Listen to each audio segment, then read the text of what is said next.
తెలంగాణలో ఓటర్ల జాబితా సవరణ ప్రక్రియ అంటే ఎస్ఐఆర్ ఏదైతే ఉందో అది ఇప్పుడు రాజకీయ వివాదాలకు కూడా కేంద్రంగా మారింది. తెలంగాణలో ప్రతిపక్షంగా ఉన్నటువంటి బీజేపీ పార్టీ తమ అధ్యక్షుడైనటువంటి రామచంద్రరావు నాయకత్వంలో ఇంకొందరు నేతలు కలిసి తెలంగాణ రాష్ట్ర ప్రధాన ఎన్నికల అధికారిని కలిసి ఈ విషయం మీద ఫిర్యాదు చేశారు. ఈ ఫిర్యాదుల్ని కనుక మనం గమనిస్తే దీని గురించి వాళ్ళు మాట్లాడుతూ చెప్పినటువంటి ముఖ్యాంశాలు మొదటిది వచ్చేసి ఎస్ఐఆర్ ప్రక్రియ నిష్పక్షపాతంగా జరిగేలాగా అటు కాంగ్రెస్ నేతలు ఇటు ఎంఐఎం నేతలు సహకరించడం లేదు. పైపెచ్చు కాంగ్రెస్ నేతలు ఎంఐఎం నేతలు బూత్ లెవెల్ ఆఫీసర్స్ ఎవరైతే ఉంటారో ఇంటింటికి తిరిగి ఈ ఎన్నికల ప్రక్రియలో ఓటర్ల వివరాలు తీసుకోవడం, మార్పులు చేర్పులు లేకపోతే కొత్త ఓటర్లు ఇవన్నీ ప్రక్రియ చేస్తారో వాళ్ళని అసలు ఇంటి వరకు కూడా వెళ్ళనివ్వట్లేదు.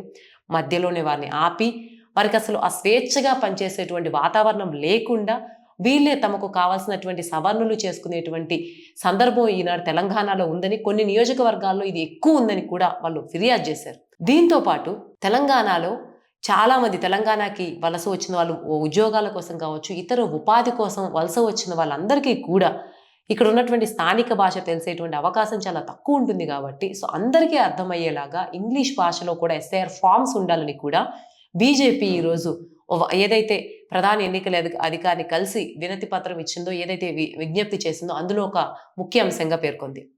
దీంతో పాటు ఇప్పుడు ఎస్ఐఆర్ ప్రక్రియలో తెలంగాణ రాష్ట్రంలో ఏవైతే అవకతవకలు జరుగుతున్నాయో వీటిని నివారించడానికి, ఒక పారదర్శకమైన ఎస్ఐఆర్ ప్రక్రియ జరగడానికి ఒక విచారణ కమిటీని కూడా నియమించాలని కూడా ఈరోజు బీజేపీ ఈ ప్రధాన ఎన్నికల అధికారిని కోరింది. ఇదంతా కూడా తెలంగాణ బీజేపీ అధ్యక్షులైనటువంటి రామచంద్రరావు నేతృత్వంలో జరిగింది.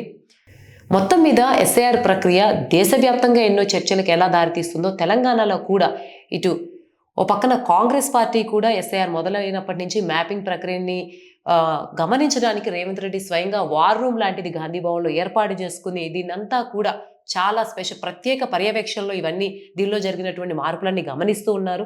ఇంకో పక్కన బీజేపీ తీసుకొచ్చినటువంటి ఎస్ఐఆర్ ప్రక్రియ మీద తెలంగాణ రాష్ట్రంలో బీజేపీ ఏదైతే ప్రతిపక్షంగా ఉందో అదే ఇన్ని విమర్శలు చేయడం కూడా గమనార్హమైనటువంటి విషయం. మొత్తం మీద చూస్తే ఏదైతే బీజేపీ తీసుకొచ్చిందో ఆ బీజేపీ తీసుకొచ్చినటువంటి ఎస్ఐఆర్ ప్రక్రియని ఇక్కడ పాలక పార్టీ ఏదైతే ఉంది కాంగ్రెస్ తన మిత్రపక్షంగా చెప్తూ ఉంది, బీజేపీ ఎంఐఎం ఈ రెండు అడ్డుకుంటాయని చెప్పేసి విమర్శలు చేస్తూ ఉంది. ఎస్ఐఆర్ ప్రక్రియ ఓవరాల్గా చూస్తే తెలంగాణ రాష్ట్ర రాజకీయాల్లో కాంగ్రెస్ మొదట బీజేపీని విమర్శించడానికి వాడితే ఇప్పుడు బీజేపీ రివర్స్లో కాంగ్రెస్ని కూడా విమర్శించడానికి ఒక ఆయుధంగా మారింది.